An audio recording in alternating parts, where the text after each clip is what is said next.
Tak, dobré odpoledne. Já bych rád uvedl Oldy Kodima, který nám tady bude povídat o jejich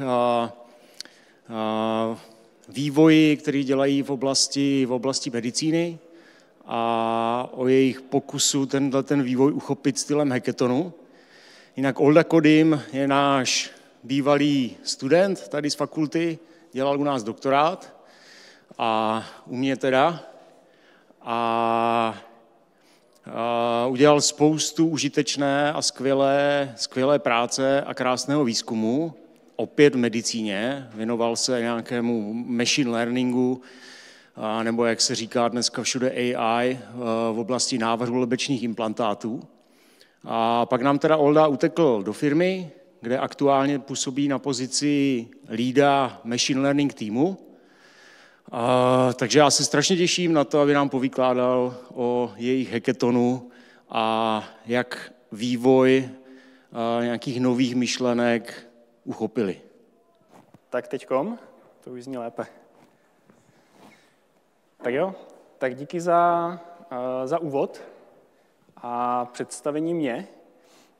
Já teda ještě představím firmu Tesken 3dim, kterou tady dneska tak nějak reprezentuju. Zkusím trošku ukázat, co Tesken 3dim dělá, jak funguje, jaké typy softwaru vyvíjí. A tuhletu přednášku, jak už Michal uvedl, zkusím pojmout jako takový mix mezi nějakou technickou přednáškou a takovým ohlednutím za naší zkušeností s hackathonem. Interním teda.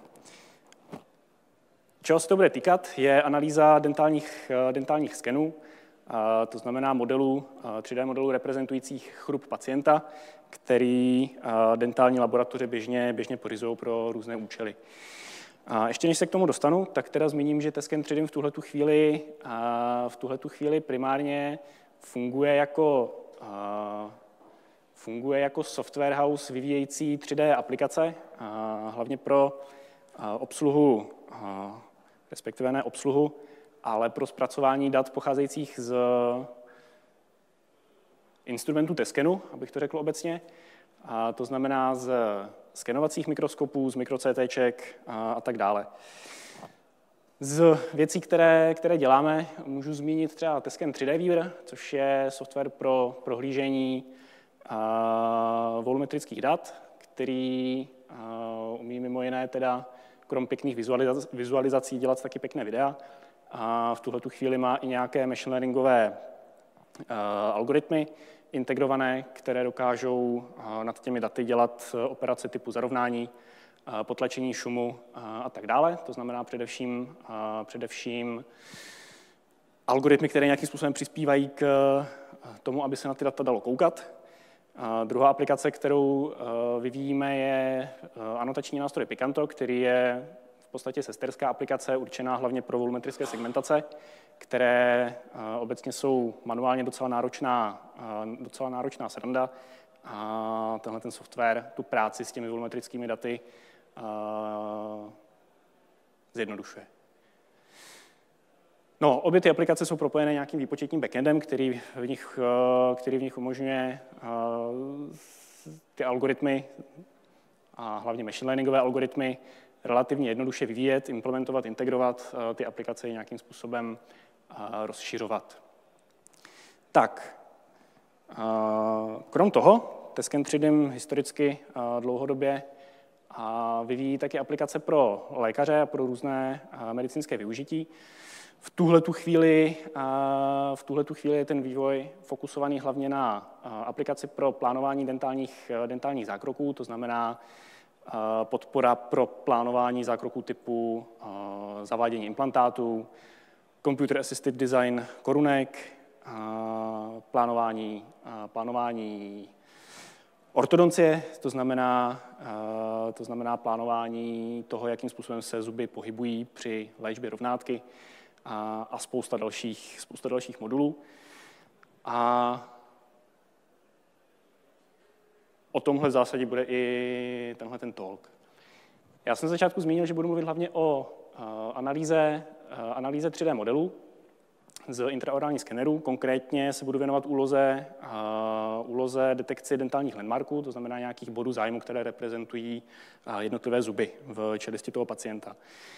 Proč jsou landmarky užitečné?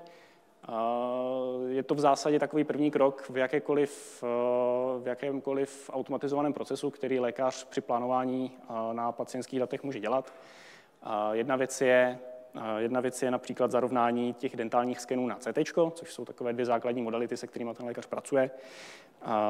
Druhá věc je právě to plánování těch ortodontických treatmentů, kde třeba jako pozice zubů se docela pohodlně reprezentují právě tím, že člověk zná pozici těch landmarků. No a další věc je samozřejmě třeba při plánování automatického umisťování implantátu pro účely nějakých třeba 3D tištěných šablonek, které lékař při zavrtávání implantátu používá, aby vrtal tam, kam chce, a ne tam, kam nechce. Zase při nějaké automatizaci těch procesů se hodí vědět, kde ty zuby, které pacient ještě v puse má, leží a kde neleží. Tak, já tady mám takové ohlédnutí 4 roky zpátky, kdy jsem nějaký prototyp metody, která ty landmarky nějakým způsobem automaticky detekuje, vlastně prezentoval ve formě nějakého prototypu. Tehdy ten prototyp byl založený vlastně na konvoluční neuronové síti, která byla učená na nějakých tady 360 pacientských casech. A ta metoda vypadala tak, že ten 3D model jsme si pod různými úhly natočili a vytvořili z něj projekce hloubkových map, to znamená, převedli jsme si to do nějaké 2D reprezentace nebo do nějakého setu 2D reprezentací. Nad těmi 2D reprezentacemi jsme počítali neuronovou sítí nějaké heatmapy, které ty landmarky reprezentovaly, a nějakým způsobem se to potom agregovalo zpátky pomocí Ransaku, tak abychom dostali vlastně kompletní 3D informaci o té pozici. Tak, před těmi 4 lety jsem si tady posteskl, že vlastně pořád používáme UNET, který v té době byl 6 let stará architektura, ale on pořád fungoval velmi dobře pro docela velké množství různých úloh z oblasti hlavně teda medical imagingu.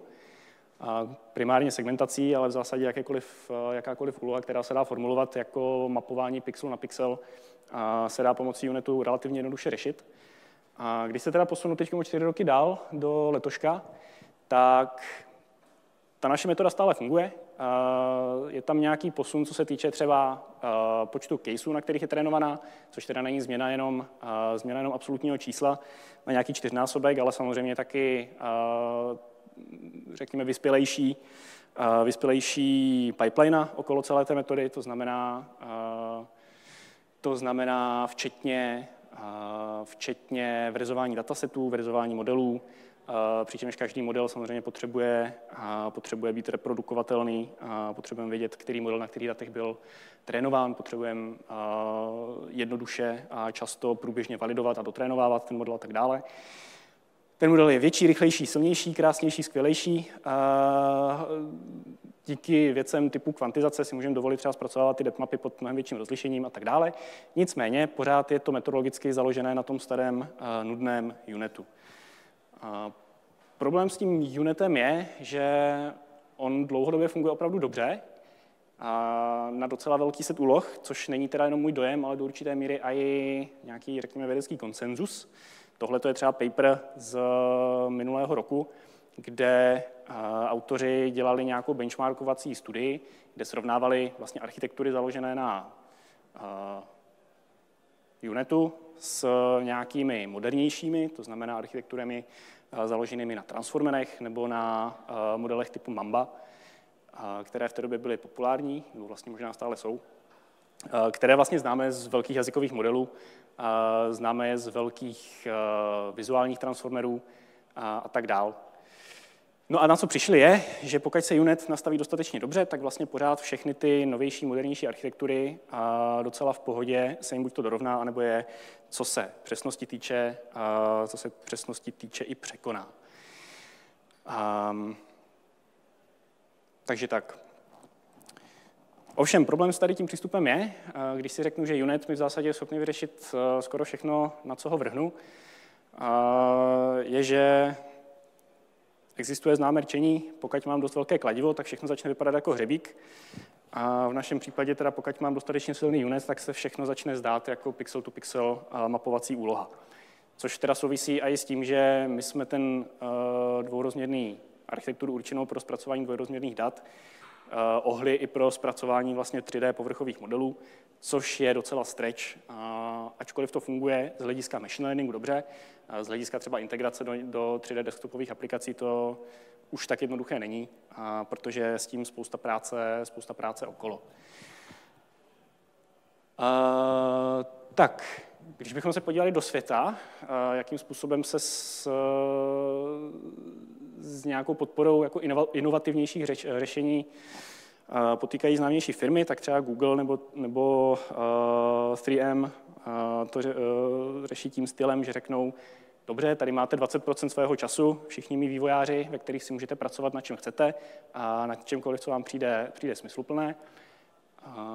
Google tímhletím způsobem tvrdí, že došlo třeba k vývoji jeho autokompletovací featurey.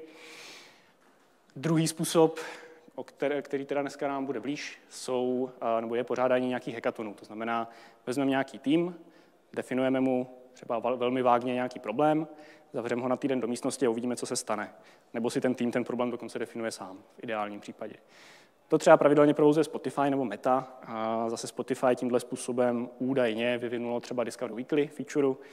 A říká se, že i tlačítko like vzniklo z takovéhle iniciativy. No, čemu jsme se teda v hackathonu věnovali my, je, že jsme si řekli, pojďme si zkusit vyřešit nějakou vědeckou challenge, konkrétně to byl teda 3D nebo 3D Teethland, která se týká právě automatické detekce nějakých zubních landmarků, které jsou sice definované úplně jinak, než používáme v naší aplikaci, ale v zásadě je to docela blízké tomu, co chceme řešit. Takže jsme si řekli, že se do toho pustíme. A co se formátu týče, tak jsme si řekli, že se jako tým zkusíme pustit do jednoho kolaborativního řešení. A formát jsme si dali takový, že jsme si alokovali 1 den na nějaký průzkum, 3 dny na nějaký první pokus, kdy by měl něco dělat a po nějaké pauze další 3 dny na nějakou finální submission. To znamená, když bych vzal jenom vývojové dny, tak jsme se pokusili vlastně to řešení udělat během 6 dnů. Kolik mám času? Moc ne. Tak jo. Když bych to teda měl shrnout, ten den toho researche, to znamená, když jsme si dělali nějaký průzkum, co by se vlastně dalo použít, tak těch nápadů bylo docela hodně. Řekli jsme si, že každý si zkusí udělat nějaký rychlý pitch nějakého svého návrhu řešení. Nějakým způsobem jsme se to pokusili zagregovat do myšlenek, ze kterých jsme potom vlastně stavěli to finální řešení. Věci jako jakou použít reprezentaci vstupu, jaké použít techniky pro augmentaci dat, na rozšiřování datasetu, jakou použít architekturu pro extrakci feature a tak dál. Vypadalo to samozřejmě dost divoce, ale vlastně jsme vystřídali návrhy na řešení v podstatě všechny existující, které existují pro 3D data, to znamená, zvažovali jsme nějaké grafové neuronové sítě, zvažovali jsme použití nějakých Visual transformerů pro extrakci feature zase ve 2D. Prozkoumovali jsme různé transformerové architektury vhodné pro zpracování třeba point cloudů. A nakonec jsme doiterovali k tomu, že jsme to v řešení postavili v podstatě na architektuře Point Transformer verze 3. O něm tady mám takové krátké technické okýnko, které asi nebudu procházet nějak do detailu, nicméně můžeme si to představit jako nějakou architekturu podobnou transformerům, které známe z velkých jazykových modelů, s tím rozdílem, že abychom z toho point cloudu, který vlastně není strukturovaný, udělali nějakou sekvenci, které transformery rády zpracovávají, tak se v zásadě využívají nějaké space filling křivky typu Hilbertova křivka, které mi tam jakoby vnutí nějakou sekvenci, která ale stále zachovává nějaký vzájemný vztah ve 3D. Tak, nakonec jsme teda doiterovali k tomu, že tohle použijeme jako nějakou páteřní síť, kterou napojíme na jednoduchý dekoder, který nám na těch 3D modelech v podstatě vyrobí takovéhle heatmapy reprezentující každou třídu těch landmarků, které jsme se snažili najít. A na konci uděláme něco na styl non-maxima suppression, což nám z těch heatmap vyparsuje pozici těch jednotlivých landmarků. Jelikož v týmu nás je 8 a rozhodli jsme se, že to řešení uděláme jedno, tak naplánovat to tak, aby se během těch 3 dnů dalo něco smysluplně vyvíjet a aby nikdo nikoho neblokoval, byla taková challenge v challenge.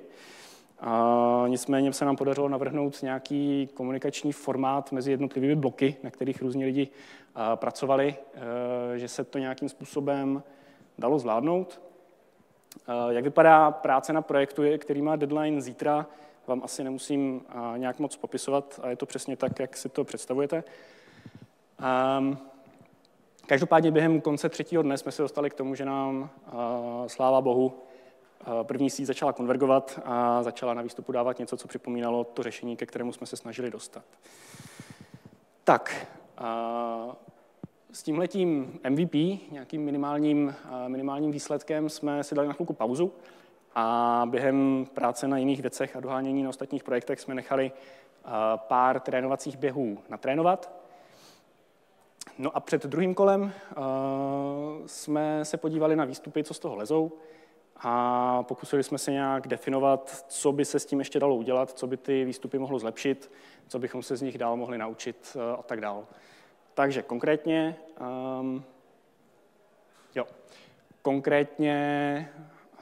jsme si všimli třeba toho, že v tom našem řešení se objevovalo docela dost falešných pozitiv, takže jeden takový týmek lidí si vzal na starosti nějaký postprocessing, second stage detektor a kalibraci různých postprocesingových algoritmů, což teda ve finále docela pomohlo. Ta challenge byla definovaná tak, že bylo několik tisíc pacientských caseů, ze kterých ale jenom pár stovek bylo vlastně kompletně anotovaných, takže to hodně svádělo k tomu využít nějaký přístup unsupervised nebo semi-supervised trénování, takže další týmek lidí si vzal na starosti tohle.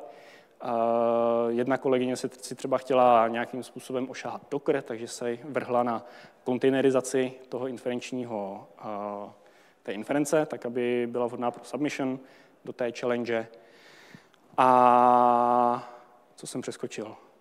Jo, vizualizace. Zase někdo jiný si chtěl trošku prakticky osahat, jakým způsobem se dají dělat vizualizace feature map na 3D modelu, takže si vyzkoušel nějaké projekční metody typu PCAčko, TSNE a koukali jsme, co nám vlastně leze třeba z toho feature encoderu. Tak, abych se teda posunul k nějakému finishi, tak jak to dopadlo? Naše pozice v žebříčku nebyla skvělá ani hrozná, nebyli jsme ani první, ani poslední. Nicméně jako kromě umístění v žebříčku nám to přineslo spoustu takových, řekněme, soft výstupů. Jedna věc je, že na ten hackathon se dá dívat jako na docela dobrý team building, ze kterého zároveň vyleze něco hmatatelného, což je rozhodně fajn. Od té doby mnohem častější dotaz, než kdy bude další team building, je, kdy bude další hackathon. Je to super pro to, že tým má v tu chvíli, vzhledem k tomu, že my jsme z toho teda ještě vyrobili nějaký paper a nějaký poster, tak tým má v ruce něco, co může třeba prezentovat. A ono třeba o peníze na výjezd na konferenci se mnohem lépe žádá s tím, že jedete prezentovat firmu s nějakým posterem, než to, že se jdete jen tak podívat na čumendu. A samozřejmě jsme si osahali nějakou zajímavější architekturu, než to kladivo ve formě Unitu. A samozřejmě lidi z týmu, kteří třeba nemají tolik zkušeností se zpracováním 3D dat, protože řeší spíše computer vision na jiných datových modalitách, tak si vyzkoušeli zase něco nového.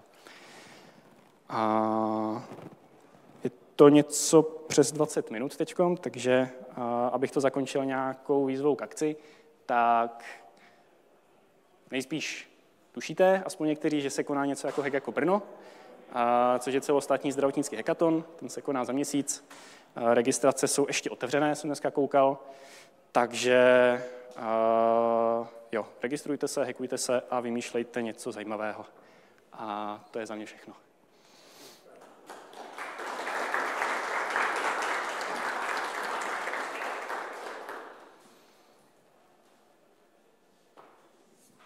Tak jo, děkuji za inspiraci. Máte nějaké dotazy? Chtěli byste se něco zeptat zajímavého?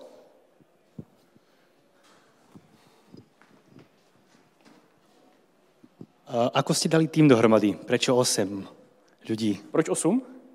A práve tých 8. To je náš machine learningový tým, ten má 8 členů. A je to teda tým postavený okolo machine learningu jako takového, s tím, že jednotliví členové se vlastně věnují různým projektům, které ne vždycky třeba mají nějaký překryv. Takže to je jako další přínos nebo další fajn věc na tom hackathonu, že lidi si jako vyzkouší takovou trošku týmovější práci, zatímco třeba běžně pracuje někdo na jednom projektu, někdo na druhém projektu, třeba používají podobné nějaké utility a společnou codebase do určité míry, ale není to týmová práce jako tak intenzivní, jako třeba během toho hackathonu. Takže z toho důvodu je to právě fajn i týmové cvičení. Tak, děkuji za otázečku. Ještě nějaká? Ještě vás něco napadá? Dobře, tak já možná ještě jednu otázečku vytáhnu. Když bych to převrátil, jo, tohle znělo jako docela optimisticky, dobře zorganizovaný hackathon, ze kterého něco jako vypadlo a docela fungovalo. A máš i nějakou opačnou zkušenost nebo nějakou radu, jako když člověk začne chystat hackathon, že si ho udělá, co by třeba teda neměl dělat, nebo co by určitě měl udělat, protože vám to v jiném pokusu nezafungovalo? To je dobrá otázka, já jsem se na ní úplně na stejnou otázku včera ptal těch účastníků toho hackathonu a všichni měli po tvory jenom pozitivní reakce. Nic negativního, ač se mi o to prosil, tak je nenapadlo. Každopádně, jako co je určitě fajn, když byste něco takového chtěli pořádat nebo se do toho pustit, tak samozřejmě je potřeba na to udělat nějaká rozumná příprava. To znamená ověřit si, že třeba data, se kterými počítáte, jsou opravdu dostupné, že jsou ve formátu, který dokážete zpracovat a tak dál. Abyste potom polovinu hackathonu nestrávili vlastně prací, kterou vůbec dělat nechcete. Dobře, a možná ještě teda máme minutku, poslední otázečka. Ty jsi o tom mluvil na jednom slajdu, jak vlastně Google se snaží odblokovat inovace. Tady nám prezentoval myšlenku hackathonu. A co dalšího třeba ještě používáte ve firmě nebo děláte, abyste tak nějak sledovali, kam se vývoj posouvá a měli nové nápady? Jo. Začali jsme v podstatě tím podobným systémem jako Google. To znamená jako říct lidem, máte nějakou kapacitu, můžete si ji věnovat čemu chcete a můžete se věnovat čemu chcete, ale ono jako pokud to nemá nějakou jako strukturu, které by se lidi mohli držet, tak to u nás jako nebylo zas tak využívané, takže v tomhle třeba ten organizovaný hackathon byl jako něco lepší. A rozhodně dobrá věc, pokud člověk funguje v nějakém týmu zaměřeném na R&D, což machine learning v tuhletu chvíli je pořád jako dost nový obor, ve kterém ten výzkum probíhá docela rychle, tak je určitě fajn mít rezervovaný nějaký čas třeba na průzkum nějaké literatury, čtení paperů, průzkum nových frameworků, open sourceových nástrojů a tak dál. A to znamená, aby když někdo přijde na něco zajímavého, aby měl nějaký prostor to třeba ostatním sdělit a společně vybrainstormovat, jestli by se to nějakým způsobem dalo použít. Tak, dobře, Oldo, díky moc. Čas běží, musíme uvolnit prostor dalšímu speakeru. Já ti tady mám za úkol předat nějakou odměnu za to, že jsi k nám přišel. Díky moc.